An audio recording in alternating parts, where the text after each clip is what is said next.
I'm delighted to be in community with you all today, especially with our attendees and most notably with this august group of panelists who will come to you in their own way. But as Tony said, I'm the Vice President for Student Affairs here at CSU Dominguez Hills, and I also serve as the co-principal investigator for the system-wide consortium on young males of color, and I'll probably get a chance to integrate that conversation in with what these panelists are going to be sharing.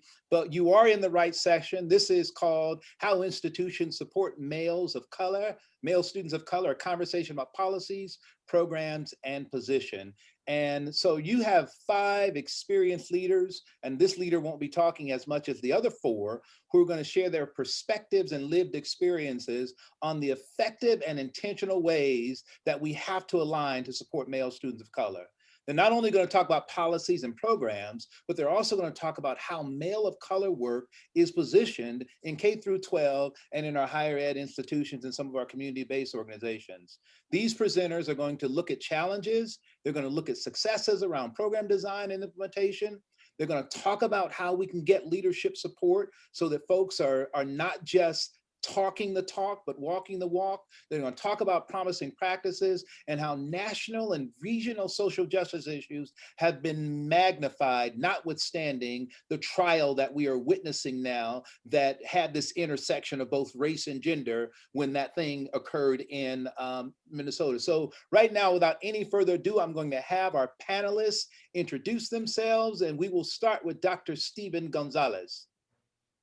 Good afternoon, everybody. My name is Stephen Gonzalez. I'm currently serving as the interim president of interim chancellor of the Maricopa Community College System, located in the Maricopa County, which houses the state capital of Phoenix. Prior to that, I was serving as the president of Gateway Community College. I'm in my 8th year there, and just a very brief highlight of our system. We're probably one of the largest community college systems in the country. We have 10 independently accredited colleges that make up the system, and we serve approximately 200,000 students a year. And we have 8 of our organizations are federally designated Hispanic serving institutions out of the 14 or 15 in the state. So when we talk about the success of the minority student, we're talking about the success of our Maricopa system. Thank you. It's a pleasure to be here this afternoon. Thank you. Good to have you, Dr. Gonzalez. I want to introduce my friend and partner in this space and this work for years, Dr. Adrian Huerta. Good afternoon, everyone, and thank you so much, Dr. Franklin, for having me here with you all. So I'm Adrian Huerta. I'm an assistant professor at the University of Southern California in the Pullias Center for Higher Education, where I study college access and success for boys and young men of color in the educational pipeline. I've been doing that work for a long time, so I'm really excited to be in space and community with you all to talk about what works and areas for growth and development across organizations. So thanks. Good to have you, Adrian. I'm so excited to introduce this next individual. Our paths have crossed a number of times. And it's so when Tony told me that Peter would be a part of this conversation, I absolutely got very excited. So I want to introduce to some and present to others, Mr. Peter Taylor. Well, thank you very much, Tony, and great to be with you this afternoon. My name is Peter Taylor. I'm the president of the ECMC Foundation. We're based in Los Angeles, but we are a national grant maker. We do about $40 million a year in grants on 2 primary strategies. One, college success, trying to help that low-income first-generation young student of color get across the finish line and get a BA. The other half of our grant making is focused on career technical education, helping the young person who's not on the 4-year track get some kind of post-secondary education training so they can get a job that pays a family-sustaining wage.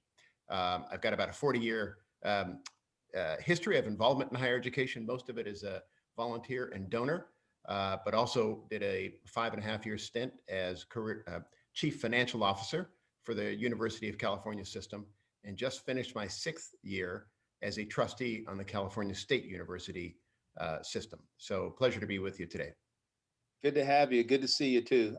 Excited about this next panelist. When your reputation precedes you, I've heard some phenomenal things about you. So grateful to have you in the space and to bring some identified gender balance into this arena. So I want to introduce to you all Dr. Pamela Brown. Thank you, Mr. Little. I'm excited to be here today. My name is Pamela Brown, and I have been a principal in the Centinela Valley Union High School District for the past 6 years.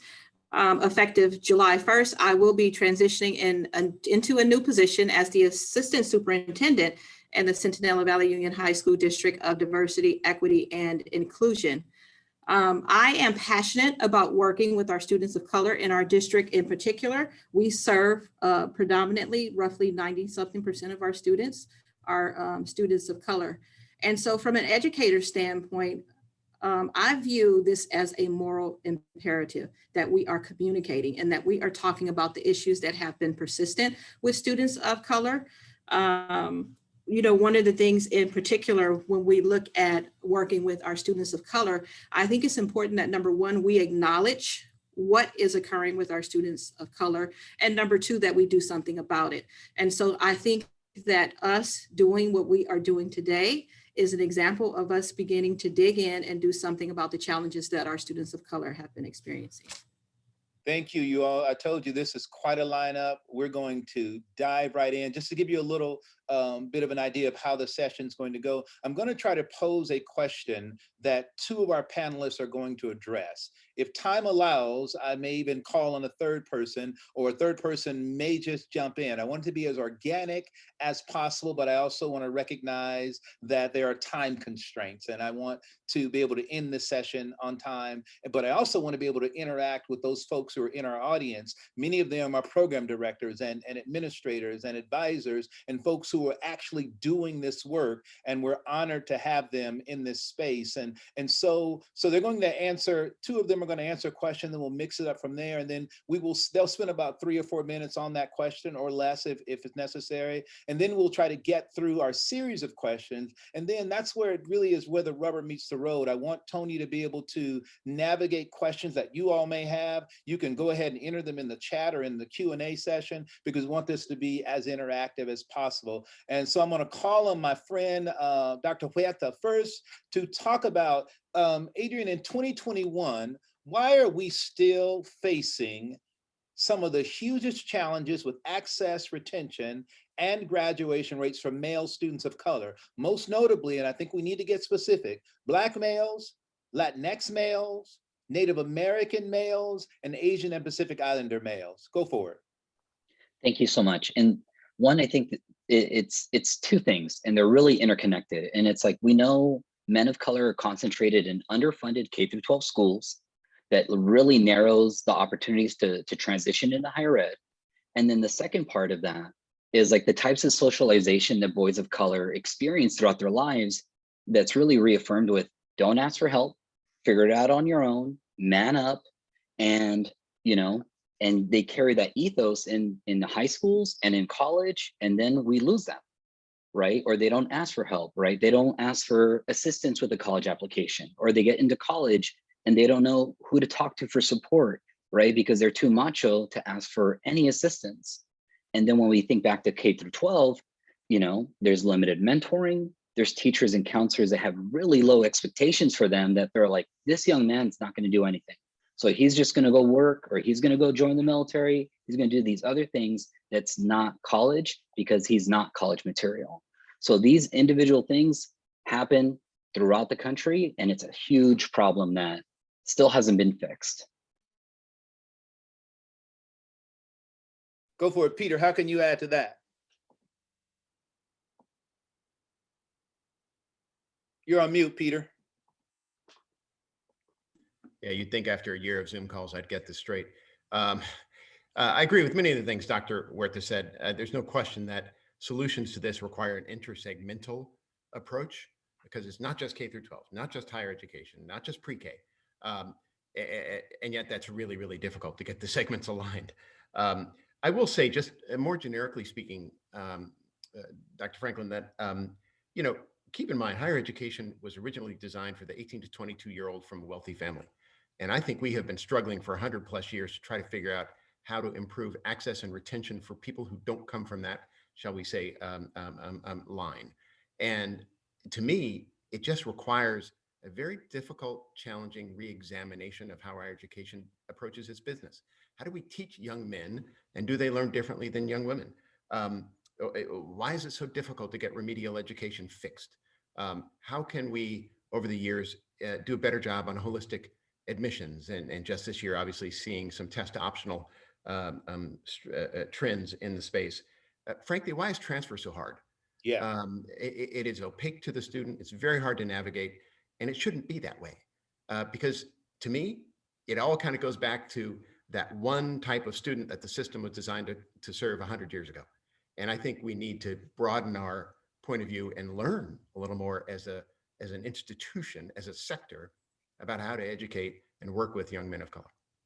I love that. I'm already breaking my own rules, but that's where we are, because context informs content. There's going to be a lot of content. A lot of the content questions are later, but this is the real context in terms of what both of them just addressed. So, Dr. Brown, how would you think about this question? Why are we still here with young men of color, most notably the ones that I addressed in my opening?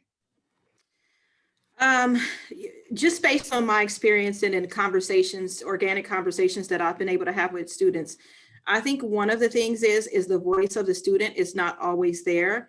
And so oftentimes what happens is assumptions are made, I think with good intentions by those of us who are leaders and are in charge.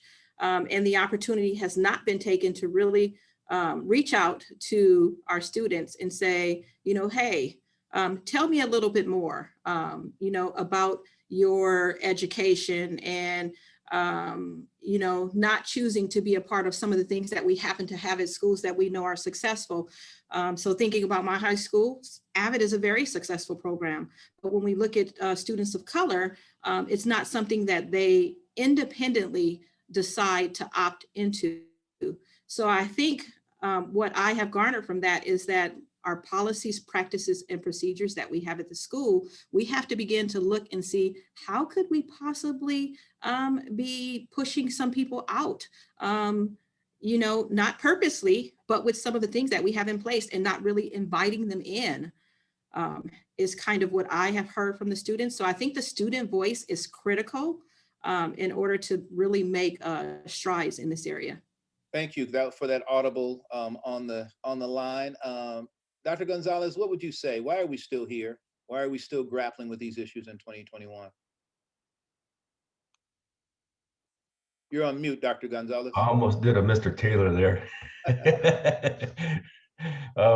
I would absolutely agree with everything that's been said. And so as I was hearing the responses, I'm glad that you asked me, because I was thinking, what else is going on? And in the state of Arizona, there's this, it's not such an opaque battle going on, and it's not so in your face, but there's a political one going on.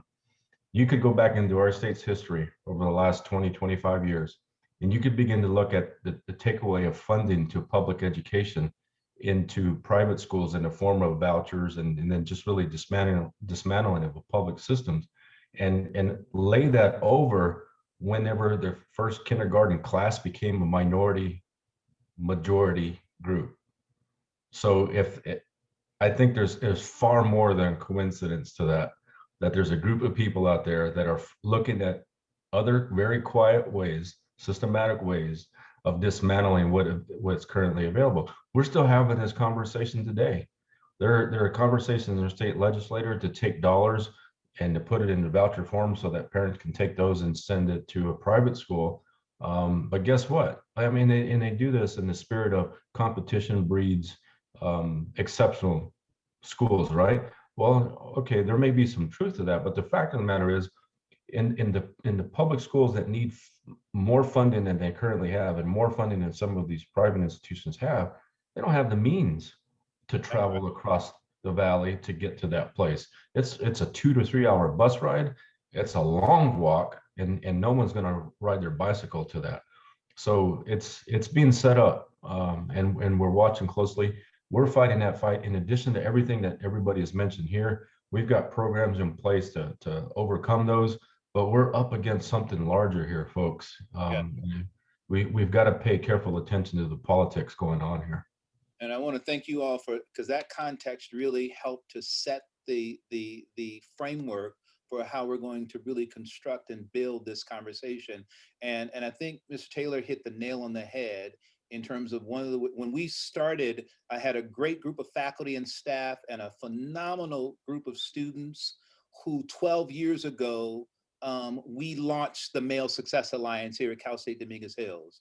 And so we're 12 years old, but we're still fighting some of the same battles that we fought back then. Not just that, when we started looking at what we were doing at CSU Dominguez Hills, philanthropists and funders eloquently asked, well, why is it just at Dominguez Hills? You're a part of a 23 campus system. So about 4 years ago, we launched the CSU Young Male of Color Consortium, where we're trying to bridge this gap with 23 campuses who are unapologetic about looking at the intersection of race and gender and some of the other intersecting identities and saying, what is going on? And so when we launched the system-wide initiative, we were like, well, what about our community college partners? And what about our K through 12 partners and our community-based organizations?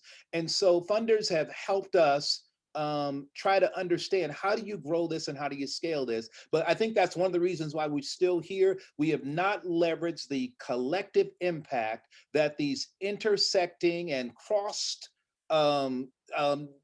conversations that need to happen in all of those spaces. And that's why it leads us to our next question that Dr. Gonzalez, we're going to ask you to pick right back up on. What is your role and some of the areas of influence that you find yourself in where you've worked to move the needle around access, retention, and graduation rates for male students of color? Well, thank you for that question, Dr. Franklin. And whether I'm serving as a president or the chancellor of the Maricopa system, clearly we've got goals that we want to accomplish. And one of our primary goals is always to increase access, student retention, and success.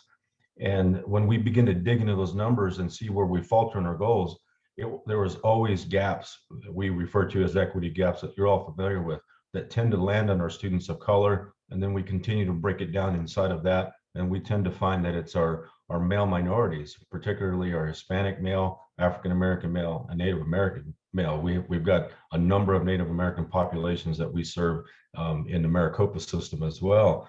So as the chancellor of the system, I'm charged with ensuring that we've got the resources and that we stay steadfast on these goals to achieve them. I'm serving as the face of the organization. I'm out in the community. I sit in organizational groups. One of the groups that I sit on is the Greater Phoenix Leadership that consists of 135 CEOs across the Maricopa County. And these are, people that are in, Fortune 100 companies to small business owners, but they're all CEOs. And I sit on higher education. Actually, I sit on an education committee, and then I'm on a task force for workforce development and Latino attainment. And it's, as you said, what we've recognized that not enough of us continue to come together to have this collective conversation. So these are ways that we can bring together the people that demand that we produce a better workforce and more students of color into the workplace and so forth. Well, if we're not talking about how we can do that collectively, then it's really just finger pointing, and there will always be a gap. So I think that that's my role, and again, to fight really hard for the resources that we need to ensure that we achieve these goals. Yes. Dr. Brown, your follow-up to that. Yeah, I'm going to piggyback on what Dr. Gonzalez said. I think he made some really, really important points.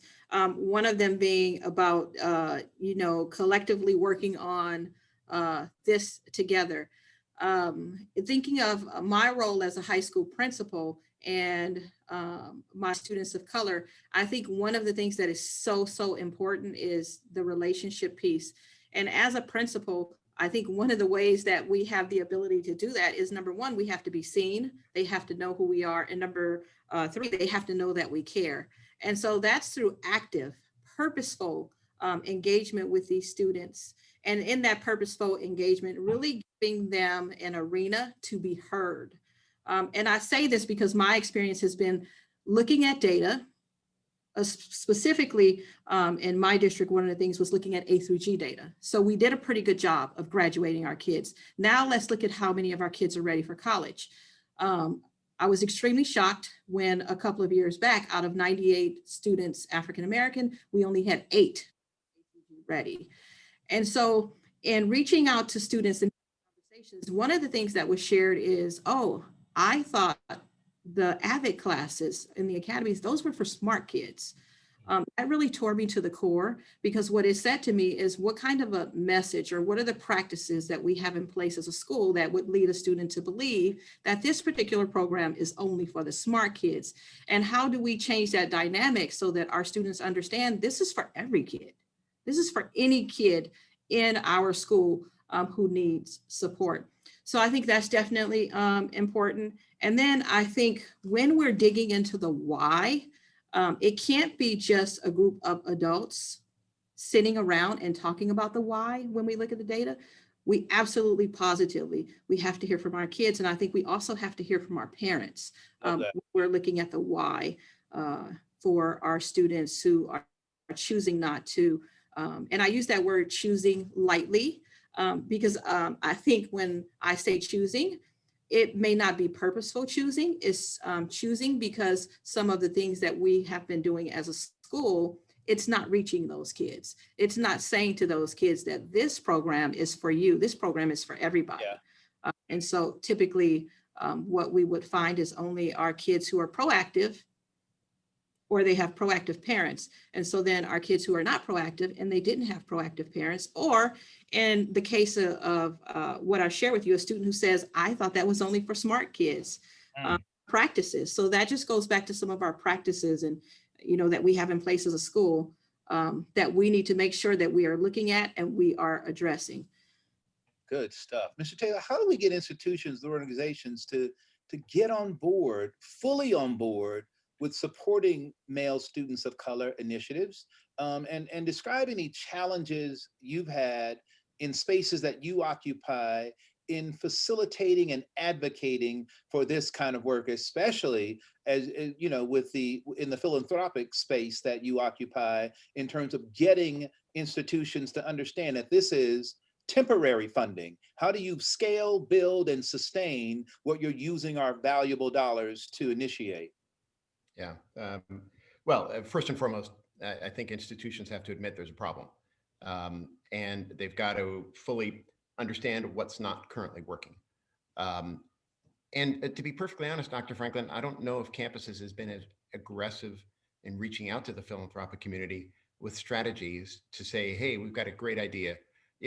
As you know, because you work in the public sector space, sometimes public institutions are a little bit reticent to spend taxpayer dollars on an innovative idea, because sometimes innovative ideas don't work, and nobody wants a microphone shoved in their face to say, how dare you waste taxpayer dollars or student tuition dollars.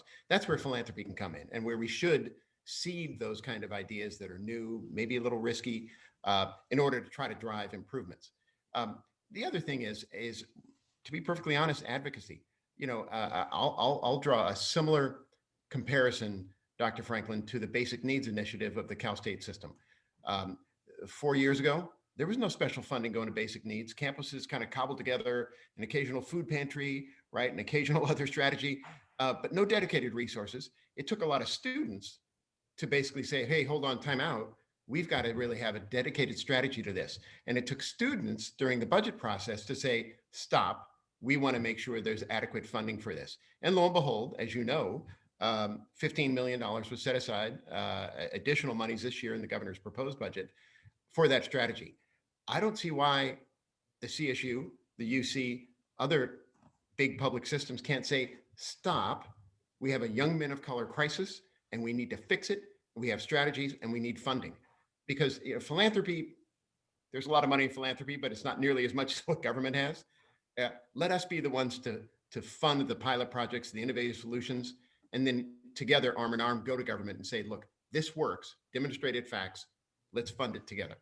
And I'll come to you in a minute, Dr. Huerta, but Mr. Taylor, I opened the conference today, the summit today, giving an analogy that some of you may not have been on to hear, but I gave the analogy, if my car is broken down on the 405 freeway, and I say, Mr. Taylor, I need you to come and get me, but I don't tell you where I'm at specifically, You may go east on the 405 and end up in New York if the roads continue to connect, because I've not told you specifically where I am.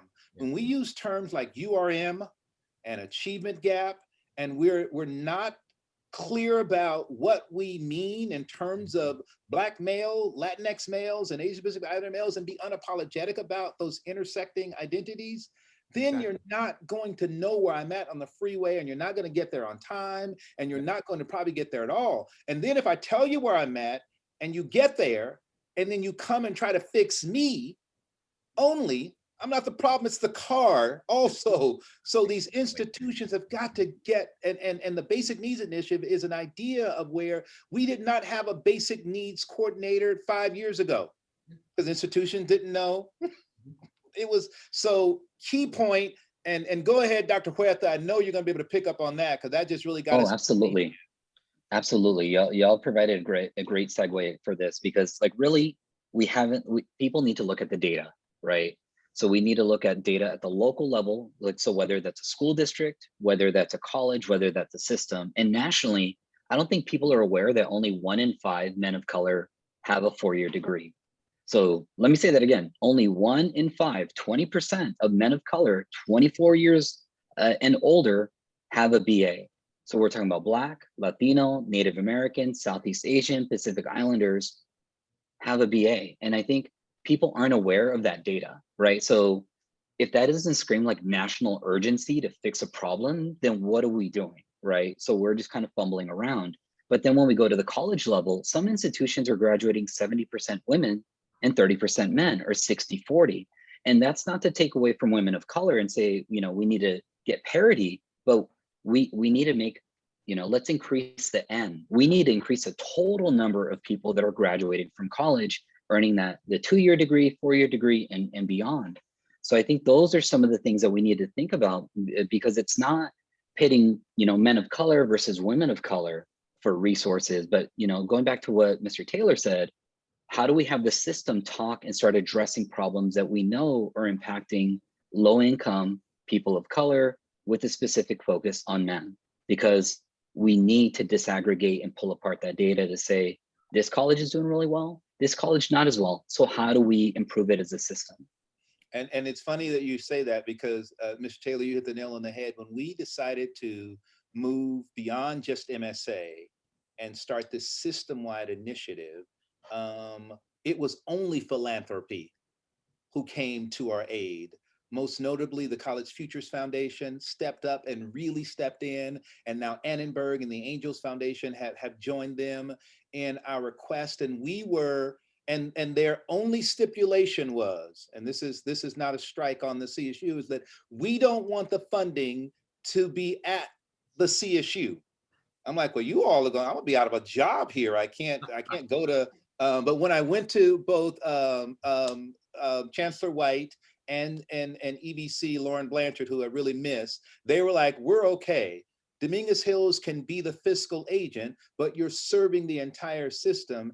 And that's the only way that, and Adrian has been instrumental in helping us, and we have partners all over the place. And the Male Success Alliance, that's what we're about too. How do we have these shared conversations, and how do we build bridges that's going to help us really support male students of color? And it's about one of those bridges that I'm hoping that go ahead, Mr. Taylor, I think you wanted to get back in there. You turned No. your I was just right, agreeing with everything you're saying. So Dr. Brown, help us understand some of those initiatives that not only philanthropy can get behind, but that perhaps even our institutions need to make some investments in. What male of color initiatives have you implemented, or you've learned about, that you know about, that are having some success in this space with young men of color? So definitely the Male Success Alliance is something that we've been a part of here in CV for the past few years. I think 2 of the bigger initiatives that we have been working on in CV, one of them being the Million Father March, and really incorporating that parent piece and into the school community.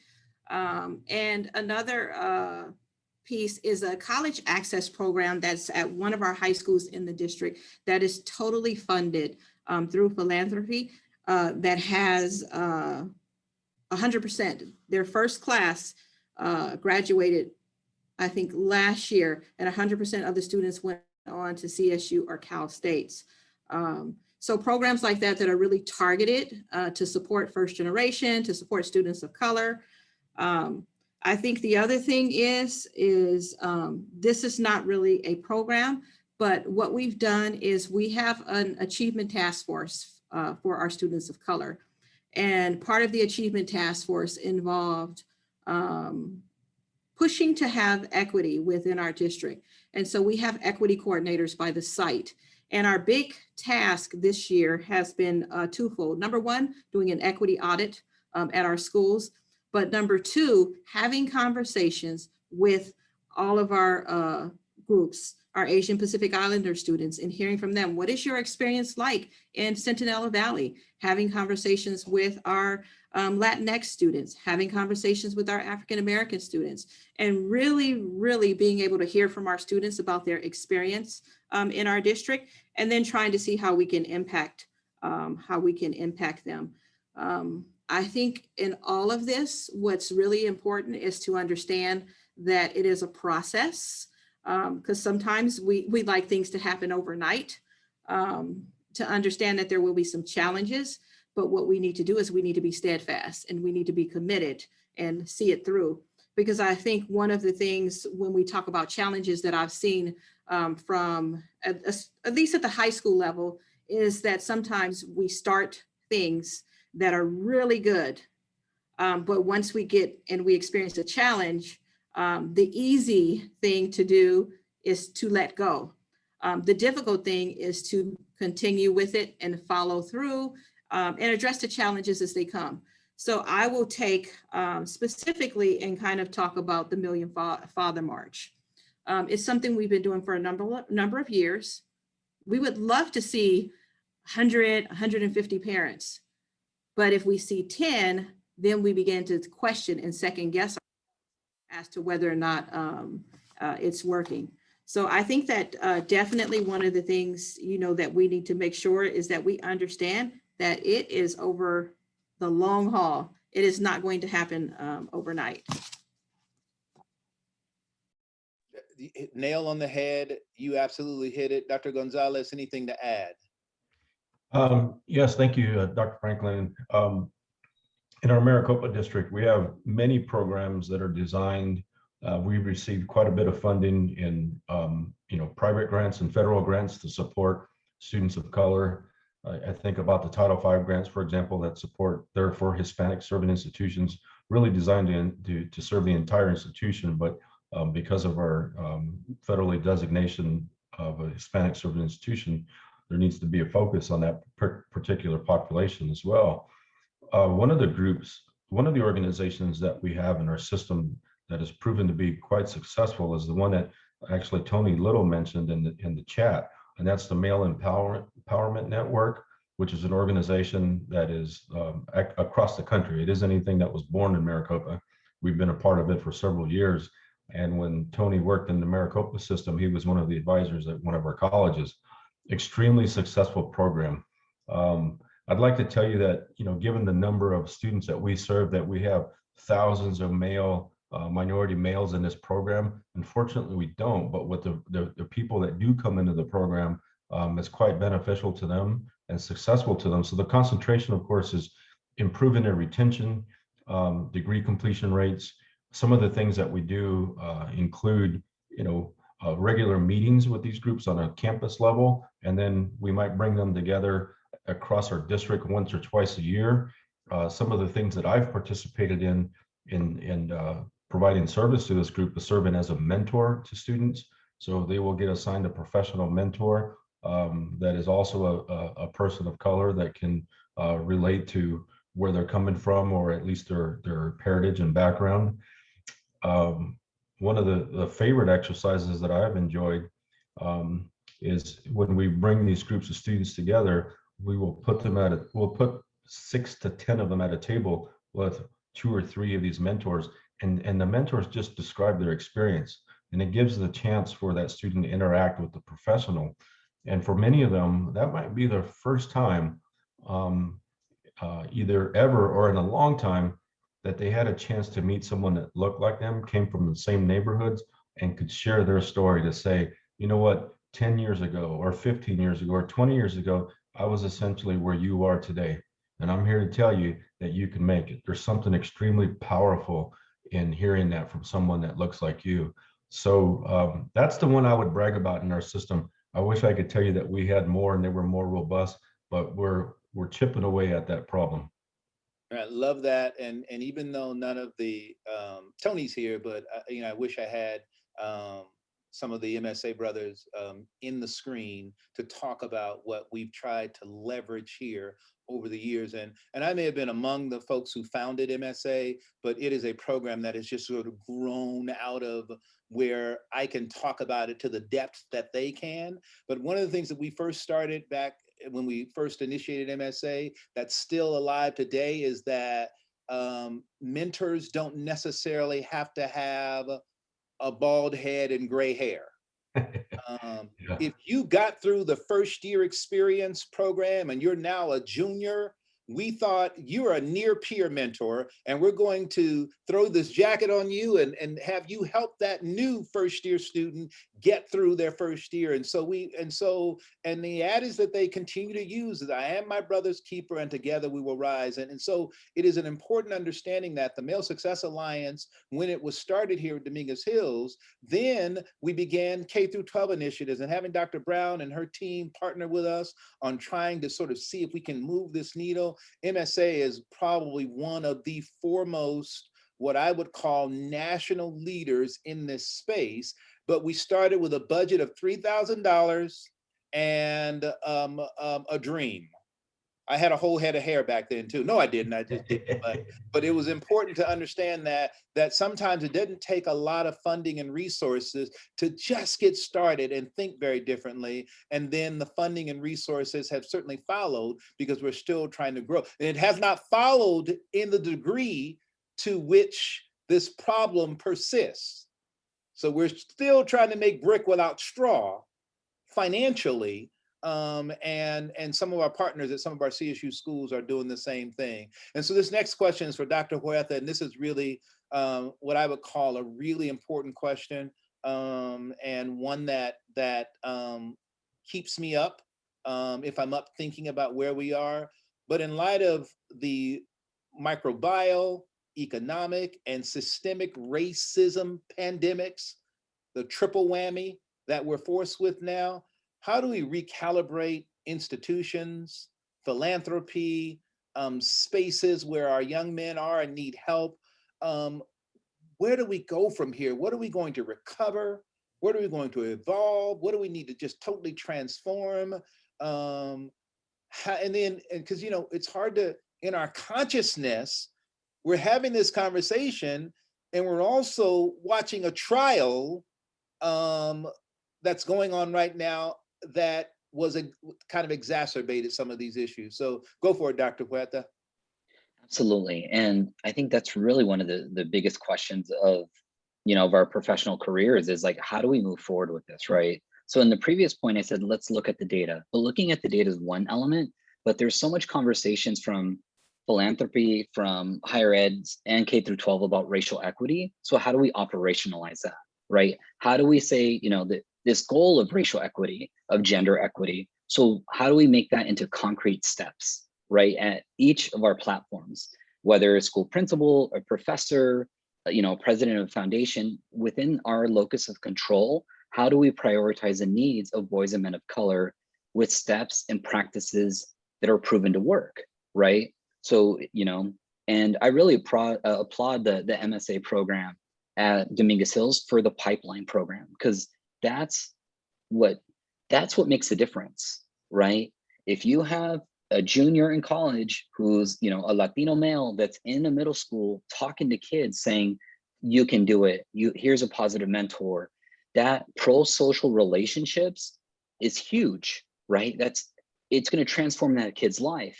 You take 2 steps back, how is the foundation going to support that program?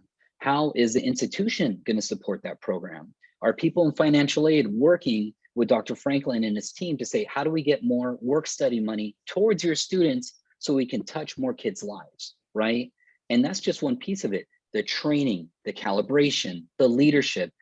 It's really its own little ecosystem of support that is going to take creativity, hope, you know, aspirations of where we were to what we can become. And I think each of these pieces have to be in conversation with each other, because as much as Dr. Franklin can lead this effort, who's going to step in and help raise him up, but also the brothers in his program and the young men in the middle schools and the high schools, right? So each of these pieces can be tackled, but it's going to need more infrastructure to be system level change, because we need that. We need these young men not to be joining gangs, not to getting over policed. You know, there's all these protective things that you all can do, but then we got to start talking about what's the community context. How do we fix a community context too? Because, you know, with thinking about that trial, that could have been any brother from your program, in your community, and we could be having that same conversation about LA right now.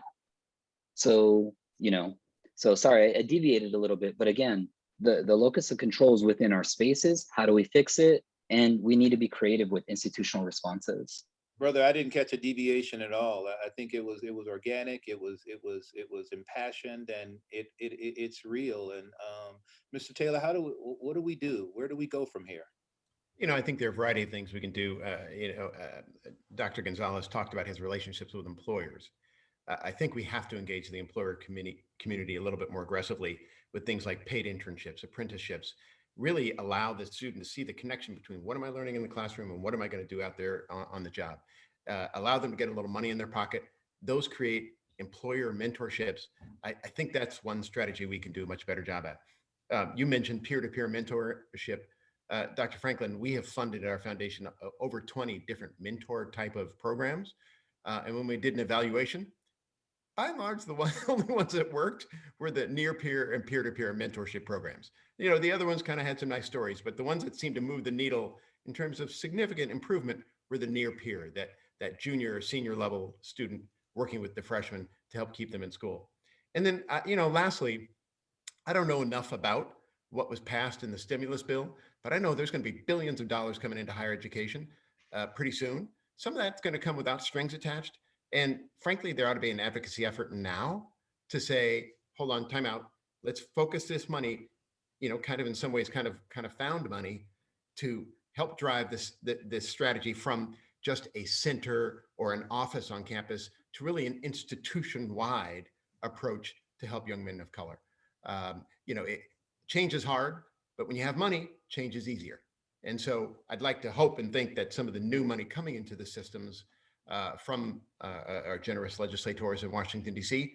might be applied toward this specific strategy. Yeah, that's why that's our goal, to not only amplify the voices, but to inform the voices. It's funny to me, and I see in some of our panelists, one of the key brothers who've helped us in this space, Dr. Derek Brooms is online, and I wish Dr. Brooms was promoted to be right here, because he is one of the foremost researchers and leaders and doers in this space. And we talk all the time, which is really clear, about you can't just tell a 40-year-old unhealed administrator, I'm going to need you to mentor a freshman. I mean, what we learned about being men, we learned from unhealed men for most of the part. Or if the men weren't there, they were dealing with some of the other systemic issues that caused them to have their own challenges. And so we were exposing our young men to men who had not done their work. And so what Derek is trying to help us do with our system-wide initiative and here at Dominguez Hills is, how do you do critical mentoring professional development? Helping folks learn how to be critical mentors and learn how to deal with their own stuff at the same time you're trying to help young men get to their space and get to their, so you're spot on. And that's one of the reasons why the data around like seasoned mentors and younger mentors didn't yield very much, because it's one thing about a 16-year-old to a 19-year-old, game recognizes game and they're just real with one another. And then, but when you, and so that kind of transparency you can't get from most older men, and I'm saying most, but some are there, some have done their work, and some are ready to give what they've learned and what they've done, which I think is sort of really key. Any other panelists want to talk about this triple pandemic issue and where we go from here before we move on to our next question? We have an opportunity. This is just one of those questions that I think deserves a little more time and space. If not, we'll move on. But Dr. Gonzalez, I think you turned your mic off. Were you going to get in there? No, but I'll add to the fact that we've seen the greatest impact on our students of color affected by this pandemic. We've had a 19% decline among the Black students. We've had a 16% decline among Hispanic students. Male students of color declined 20.3% versus females at 11.8%. So those are staggering numbers, folks. And if you remember earlier in my introduction, I say that we serve 200,000 students a year. My organization suffered between fall and spring semester 14% declines in enrollment. That's 14 to 15,000 students that are not in our system right now, who are not going to be completing college anytime soon, entering the workforce soon, or going on and transferring to a university anytime soon. I've been meeting with state legislators that say, I'm paying attention to this for a number of reasons. Our bottom line, the fact that we've got this many students out, but as state leaders, you should be paying attention to this fact, and you've got to find ways to support this group of students that is suddenly gone. Our most vulnerable population has once again proved that it is vulnerable to just about one more thing that falls on their shoulders to have to deal with at any given time. And this is huge. I saw, I hate to call it a cartoon, and it wasn't even really a meme, that said, you know, we're all in the same storm right now. Well, that might be the case, but we're not all in the same kind of ship. Some of us are in a yacht, some of us are in a canoe, and some of us are just treading water. And it's our students of color that are treading water right now. And we're trying to find ways to, while we pull ourselves out of this pandemic, that we don't forget to bring them along and provide them the support that they need. Yeah, I'm loving this panel. Go ahead, Dr. Huerta, get back in there. And thank you so much. And why this is critical, right, for philanthropy and local government and state government to get involved, because if not, we're going to lose a generation of people, right? We're just going to just straight lose a generation of people who had the potential, but didn't have the opportunities, didn't have the resources, because they're being pulled, you know. And how can you not be pulled to help your family, right? If your mom lost her job, your dad lost her job, your brother lost a job, someone lost a parent, you have to step in and help, right? So institutions and state governments need to come back and be like, how do we get them back in? And that's where philanthropy can come in and be like, all right, let's start this pilot. Let's get, you know, let's be creative, right? Because you all can be creative. If someone was this close to an associate's, how do you award it to them, right? Like, how do we be creative with like, okay, this is what our situation is. How do we fix it? Because if someone has 45 credit hours and no degree, we all just wasted our time. Right. Love. So, yeah, sorry, go ahead. No, I'm sort of an amen corner, and I need to do more facilitating and less talking, but you all are just sort of inspiring me. And Dr. Gonzalez, when you brought that data, I saw the faces of the panelists as you rattled off that data. And it just sort of makes you scratch your head, but it also helps one understand, for both our panelists and our attendees, that data are about conversation, and they are about collective action and sustained impact. Right. We can't just look at those data and then and so what we try to do at MSA at the campus level is to make sure we keep the data front and center and keep strategies related to the data front and center. What we're trying to do with this systems initiative, look, I feel like I'm in one of the best systems in the nation, the California State University, one of the largest, it is the largest public four-year institution system. And if we can, as someone said today, if we can get it right here, we change the nation. So we have this phenomenal graduation initiative, and our focus is on closing the gap with our URM students and with our Pell eligible students.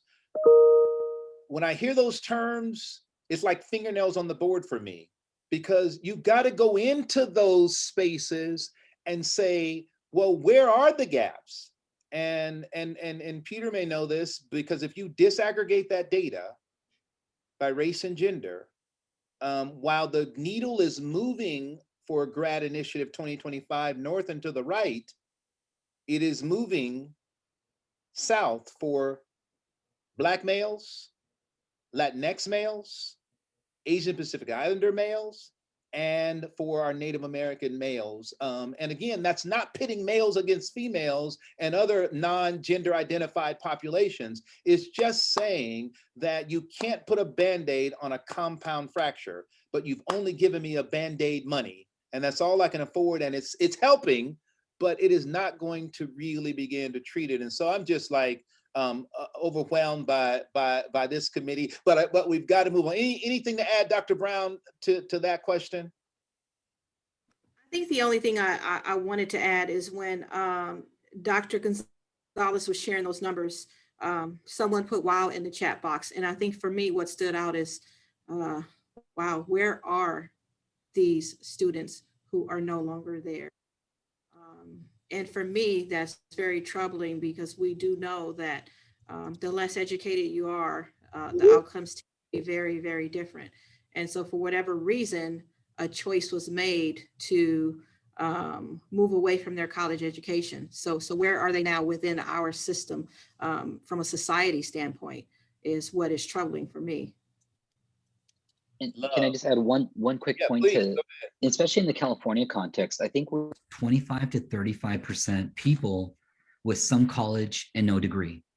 So when we look at the state context, like 1 in 3 Californians have some college, but no credential to support it, right? And we know even if you have an associate's, you will still make hundreds of thousands of dollars more than someone with a high school diploma, right? So the social and economic impact of a BA or an associate's or more, you know, we can measure it in dollars, or we can measure it in all these other ways to say, like, this is why it's important. Yeah, and I think the fundamental thing that, and I think all of you have sort of hit the nail on the head, is when you know better, you've got to do better. How do we help our institutions and those pieces? And that's why Dr. Brooms does not have a video, but because I love the organic nature of this, and that's just the kind of facilitator that I am, I'd love to ask him to weigh in on some of the stuff that we just said. When you hear this brother's voice and what he has to say, and I'm not putting him on the spot, he's one of the nation's foremost leaders in this space. And when I saw him in the attendee box, I'm like, I need to promote him to just, Dr. Broom, just on that last question before we move to our next question. How do we move this needle in light of the triple pandemics we're faced with? Thank you for that question, Dr. Franklin. Can you all hear me okay? Hear you well.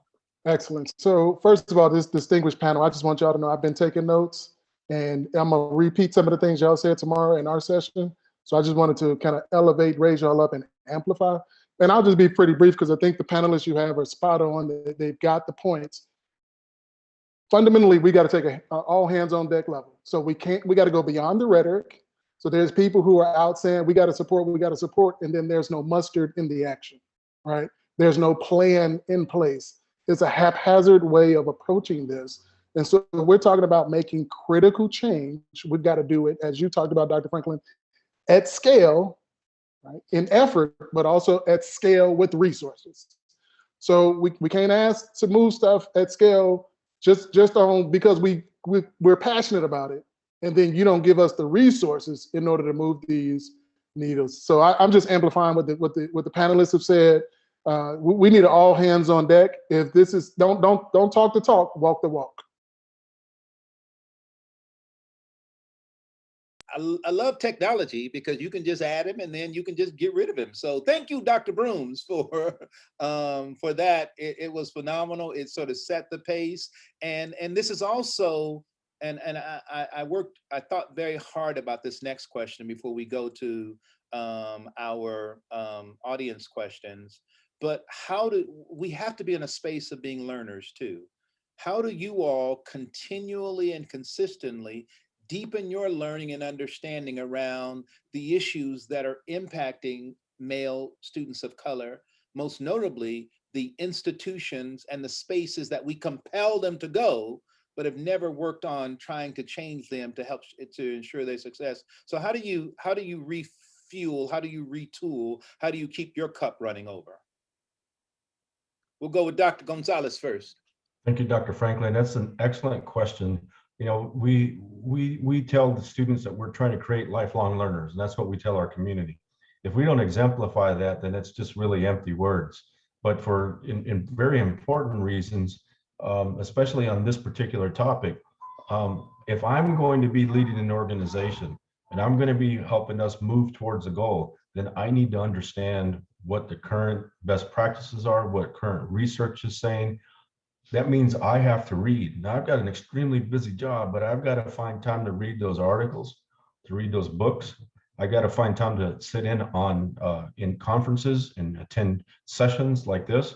I also find it, believe it or not, very helpful to participate as a panelist. I've learned so much from what I've heard from all of you here today. It's been amazing because I've either learned something new, it just really reaffirms that I'm not crazy. And what I'm thinking is true. It's happening. It's not just a Maricopa thing.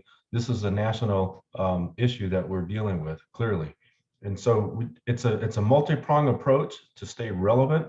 I also continue to teach. I'm a former math professor. I don't teach math. I teach higher education at the master's and doctoral level. But I think that's important for me to stay relevant so that I'm always engaged in conversation, assisting students with thesis, with dissertations. That keeps me extremely relevant. And so it's part of my work. It's part of what I do. The other thing I'll add, and I found that the further I go in the organization, up in the organization, the harder it is to be connected to students. I have to be intentional about that part. So at Gateway, as a president, I walk around campus and I make it a point to connect with a deep connection with at least 4 or 5 students to really know who they are so that when they see me, they can come up and they can share their story, what's going on, ask for help or whatever. And that way, when they walk across that line someday, I pretty much know their story. And I feel like I've had an instrumental part in their success. That's just about, I say only 4 or 5 because that's what my time warrants, but it's something, you know, who knows what those 4 or 5 students will then turn around and do for many others. So that's it. That's a great question, Dr. Franklin. Thank you. Love that. Dr. Brown, how do you fill your cup? How do you deepen your knowledge around this issue? Yeah, I think this is an excellent question. One of the things that I have been doing this year is training.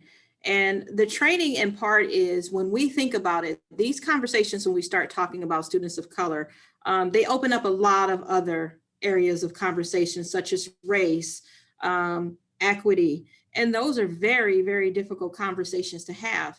And that's not something that we were taught how to do, or something that it doesn't come natural for everybody. And so I think having the ability to attend trainings and collaborate and hear from colleagues has been excellent for me in filling my cup. I think the other piece is with our equity audit and hearing from our students on their experience in CV. I think that piece as a part of PD as a staff is going to be huge because we all have our own impressions of what things are like for our students, but to actually hear firsthand from our students is going to be eye-opening for us to actually hear from the kids on their perspective, because naturally as adults, we think one way. I think the other thing is, as Dr. Gonzalez said, I just can't say this enough. I think it's so important that we are walking around, we are present, and we are making those connections with our students, and we are making those connections with our parents, because both of them are key in what we are trying to do to move our students forward. And I think the last piece, which I haven't talked a lot about, is with our staff, and really being able to have those open and honest conversations with our staff.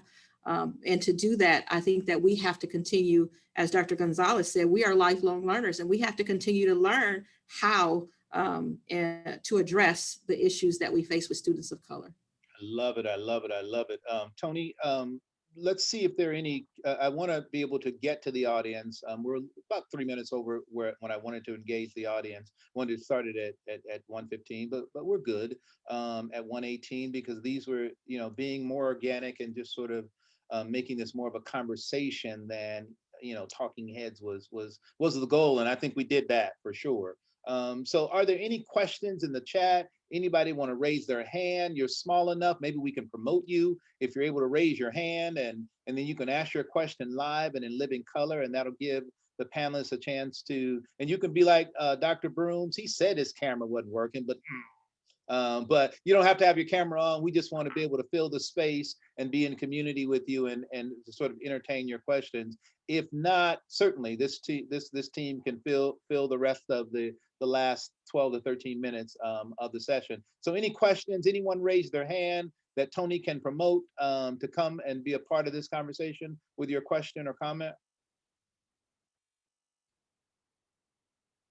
I was a middle school teacher. I can wait you out, but we're on a time crunch. Dr. Franklin, can I just share one quick thing? Yeah, go ahead, Adrian. All right, in revisiting like what are we doing? So something that we're doing in the Pollia Center where I work, we're releasing a resource in the next like 2 to 3 weeks about how to support men of color. So it's like really like one of our first 2 toolkits that to help campuses understand and how to support men of color. And it includes checklists and like different points and strategies on how to support the students based on national literature. So, in being a faculty member, I got to produce research, but I also, for my own learning, I'm reading Derek's work. So I read Derek's work, I read others' work to really elevate the conversation, because really, as much as Franklin has said that Dr. Brooms has done this stuff, he's done the stuff. And he's really done an amazing job setting the foundation for our understanding on what's happening for men in these programs. And what we're doing in the Pollia Center is that we're trying to push the conversation just a little bit further to say like, okay, now here's some things that y'all can do. Because as Dr. Franklin said, starting with the $1,500 budget in a dream can really move some things, but you can't solve institutional problems with $1,500. Like, no. And Dr. Huerta, you bring a good point. I see Scott Barrett, who's our vice president for advancement here, and went to Scott a few weeks ago. And because of what we're trying to do to take this thing to scale, we're trying to bring the solution to a compound fracture. And I'm not trying to shout out this organization, but the Kellogg Foundation had this racial equity 2020 competition. And most folks might say, well, you're going to give me $20 million for an idea on how to move the needle around inequity? And we were like, and Scott sort of said, let's go for it. So whether or not what we do around Men of Color initiative is funded by Kellogg, there are folks like Peter and other folks that we thought, let's take the moonshot. If we don't get the $20 million from Kellogg, we can pitch it everywhere else, because it made us think critically about it. It made us get into a space of learning around how can you take this from California to the nation and to the globe.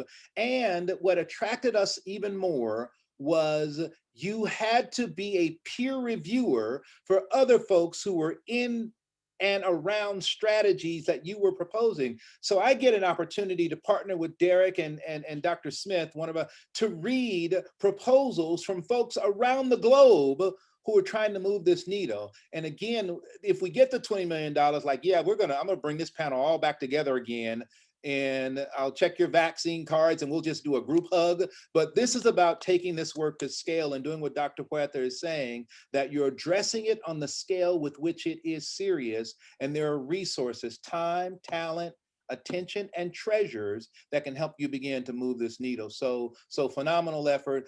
Any questions, Tony, in the chat? Any questions that I know, Tony, you wanted to try to get in and ask a question. So go for it. If not, I can have these panelists in the last 7 minutes give some of their concluding thoughts and ideas. Thank you, Dr. Franklin. You actually asked the question I wanted to know is how they recharge with everything, especially a person of color that's going on. It's keeping your mental health intact and being in the zone and being present can be difficult. I can only imagine as leaders, as a vice president, as a superintendent, as a president and as a chancellor, how difficult it could be to lead while maintaining your sanity, if you will. So you sort of answered the question. So that's all I wanted to share or ask. Good stuff. We have, if a question comes up, we'll certainly take it. And we're still within our time, but let me allow this august group of panelists to give some closing thoughts. And we will start with Dr. Brown. Just some closing thoughts in terms of this conversation and how we've navigated it today. I'll be very brief. I think, the more that I dig into this work, it's definitely, it's tough work. And we would be remiss not to recognize that it's tough work. And I think probably the biggest things that are standing out for me is that this work requires commitment. It requires us to continually learn. And I think that it requires that we understand that this is not an individual effort, but this is a team effort. And we need to make sure that we are making it a team effort. And this is not something that we are trying to do independently of those who we are charged with working with. Love that. Love that. Dr. Gonzalez, closing thoughts, comment. Closing thoughts has to do with something that I recently read, and it kind of dovetails to the last question to Dr. Brown and I. I read that for the Latino student, a father's education will often determine the level of educational attainment for their kids. And so I think about that for a moment, because the students that are in front of us or that aren't with us right now, part of that 15 or 20% that are gone, if they're not already a father, they're likely going to be a father at some point. And so we're not working with just that individual who's in front of us. We're working with generations thereafter. And that's the hard part. That's the part that where I lose sleep. And if I miss one student, I could be missing, and touching so many more people down the road by just affecting change within this individual. So I take that passion, it drives me, it keeps me going. And I joke around and I tell everybody, I've done a personal assessment. We've got at least 100 years worth of work ahead of us. So I'm not signing off on any retirement notices for anybody. It's time to get to work. I know that's right. Access denied. You can't leave. Nope. A question came up from one of our attendees, and I think it's a good one. And I will address it briefly, and then I will turn to any of you who want. It says, how important is it to have African-American male educators in your organization? 2 words: representation matters. It has mattered. It's always mattered. It will continue to matter. There are programs nationally that are for, to, and about putting African-American males in K through 12, putting African-American males, getting them into PhD programs, getting them into master's programs, really pipeline.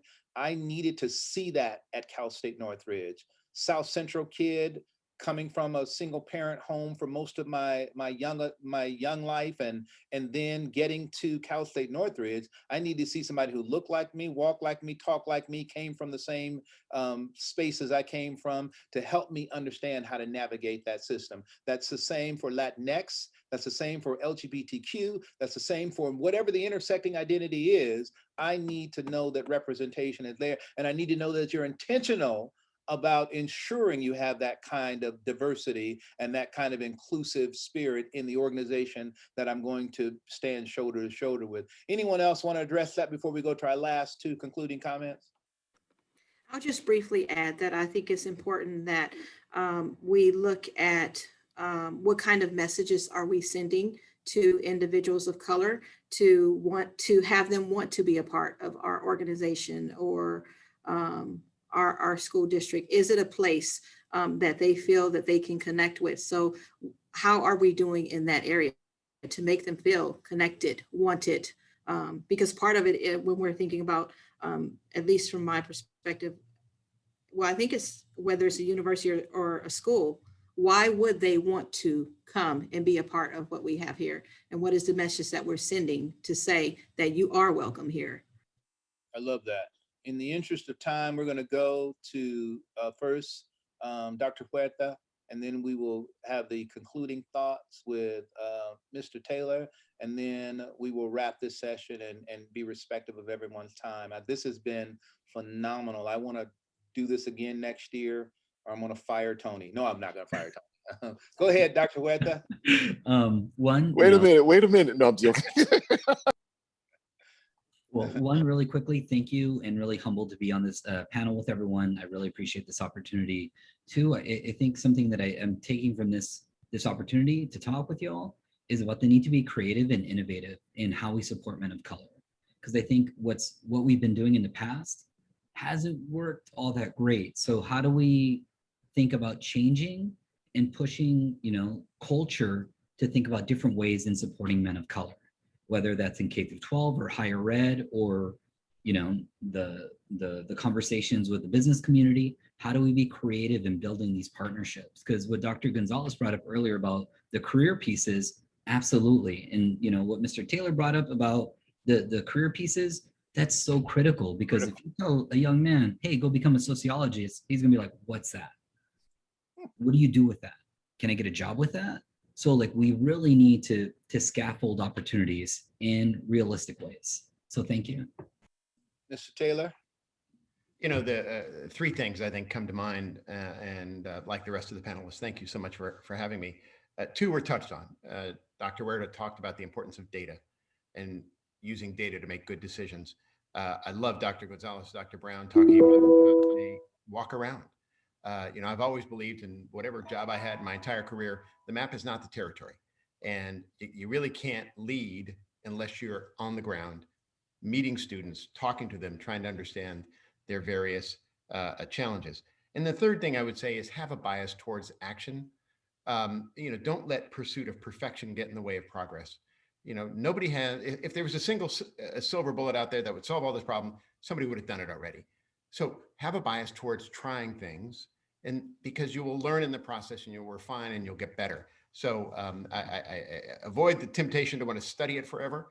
Instead, get on the ground, try some things, and I think you'd be surprised by how effective that effort can be. Phenomenal. I want to thank this panel. I also want to thank our attendees. Those attendees, those folks who are in those boxes are doing the work. They're at institutions. They're the administrators. They're the directors. They're the assistant coach who just has a passion for men of color and is doing it as 5% other duties as assigned. And what we tried to foreground in this conversation is that it takes intentionality, it takes a collective impact, it takes being intersegmental, and it takes really being bold enough in the spaces that we occupy to change the conversation and to use data to guide that change and to ensure that there's going to be a collective impact when we all do what we need to do. So I want to give a great round of applause to Tony for the organization of this session and raising the level of this conversation, and then putting this panel together and giving me the opportunity to be in community and to just sort of facilitate it. Round of applause. Thank you, everybody. Thank you to our attendees.